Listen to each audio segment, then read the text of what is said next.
Welcome to State of the Offense, fantasy football talk for your favorite team's offense, the Indianapolis Colts. Most of the Colts-related news now pivots around both quarterback Anthony Richardson and running back Jonathan Taylor's dissatisfaction with the organization.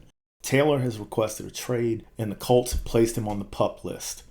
On the offensive line, the Colts will bring back their entire starting five from last year.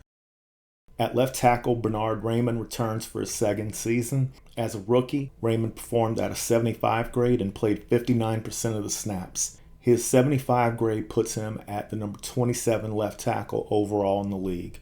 At left guard, four-time All-Pro Quentin Nelson is back for his sixth season. Last year, Nelson graded at a 93, and he played all of the snaps. He was a number one left guard in the NFL in 2022. Three-time Pro Bowl center Ryan Kelly is back for his eighth season with the Colts. He graded at a 77, and he played 95% of the snaps. Kelly ranked as the number 12 center in the league last year. Right guard Will Freeze saw action as a regular for the first time last year. In his first year as a starter, Freeze graded at a 67, which put him in the bottom five of right guards in the game. Freeze played 53% of the snaps. Braden Smith is back at right tackle, his sixth year as a Colt. In 2022, he graded at an 82, and he played 93% of the snaps. Smith was the number 7 ranked right tackle in the NFL. The Colts made two quarterback moves in the offseason by signing Gardner Minshew in free agency, and they used the number 4 pick in the draft on Florida's Anthony Richardson. Minshew has experience playing for Shane Steichen in Philadelphia and started a few games when Jalen Hurts was out. Richardson only had 13 college starts as a Gator, but he is a special athlete both as a physical specimen and as a leader. He has been taking plenty of first-team reps in training camp, so even if he's not ready for week 1, Richardson almost certainly will be the number 1 quarterback fairly early in the season. Most drafters tend to agree as Richardson is getting drafted much earlier. Richardson is the 125th player taken overall in fantasy. As an 11th rounder, he's the quarterback 15. I rank Richardson as my quarterback 30 and my 152nd player overall. He has not been named as the starter yet. If he plays well in the preseason games and he beats out Gardner Minshew, he will rise up my board because of his elite running potential from the quarterback position. The Colts bring back the tandem of Michael Pittman and Alec Pierce at wide receiver. Free agent Isaiah McKenzie was signed away from Buffalo, and the Colts also drafted Josh Downs in the 3rd round from North Carolina. McKenzie and Downs are smaller slot receivers who are completely different types of players from Michael Pittman Jr. and Alec Pierce.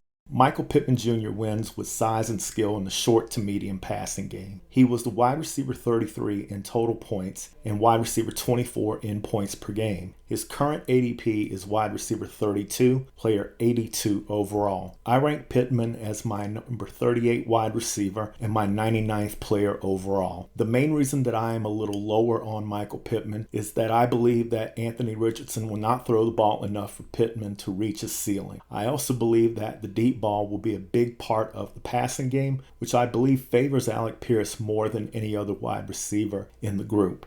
Alec Pierce is big, tall, and fast. He is the perfect wide receiver for a quarterback like Anthony Richardson, whose best passing skill is his ability to throw the deep ball. Pierce made plenty of contested catches in college with Desmond Ridder as his quarterback. Alec Pierce is currently not getting drafted, but I think sneaking him in as a last-round guy or even as a week 1 waiver wire pickup will turn out to be a pretty good move. I rate Alec Pierce as my wide receiver 41 and my player 107 overall. I don't see much opportunity for either Josh Downs or Isaiah McKenzie to produce much in what should be a run-heavy offense that plays a lot of tight ends. Last year, the Colts tight end room was confusing and frustrating to fantasy players. Mo Alley-Cox, Jelani Woods, and Kylan Granson were all contributors who got plenty of snaps.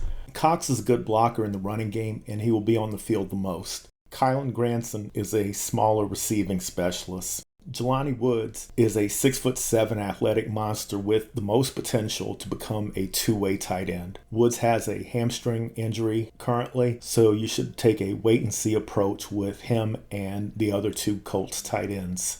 Last year was a tough year for Jonathan Taylor, and the offseason appears to be going even worse. The devaluation by NFL executives of the running back position is driving Taylor's market down considerably, and Taylor is trying to get an extension before he loses out on too much cash.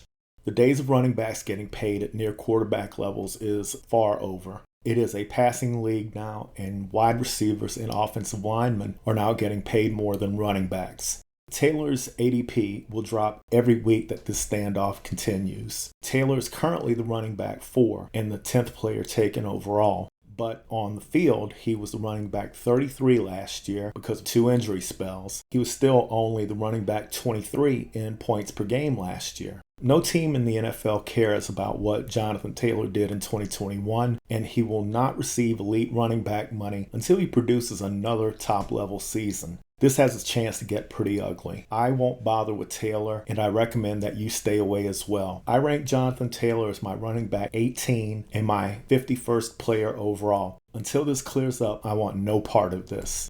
His backup, Zach Moss, broke his arm a few days ago, and he may miss the start of the season. That leaves Deion Jackson and Evan Hull as the next 2 men up. Hull was very productive at Northwestern as both a runner and receiver, and he did well at the Combine. 20 years ago, Evan Hull would have been a first-round draft pick. Unfortunately for him, in 2023, with the running back landscape being completely different, he went in the 5th round. Jackson had his moments last year and he could catch the ball. Taking either Deion Jackson or Evan Hull in the last round is a pretty low-risk move if the Taylor situation continues as is. The time for a fresh start was necessary for the Colts after a very tough 2022. The Jonathan Taylor situation in its best form will allow the Colts to grind out games and stay competitive. The quarterback timeline is somewhat unpredictable, but we all know that it will eventually be Anthony Richardson. The more Richardson and Taylor are on the field together, the better. In a best-case scenario, the Colts compete for the AFC South title with Jacksonville and Tennessee. In a worst-case scenario, the Colts are again drafting in the top 5. If you like today's coverage of the Colts offense, please hit the like button and subscribe to the channel.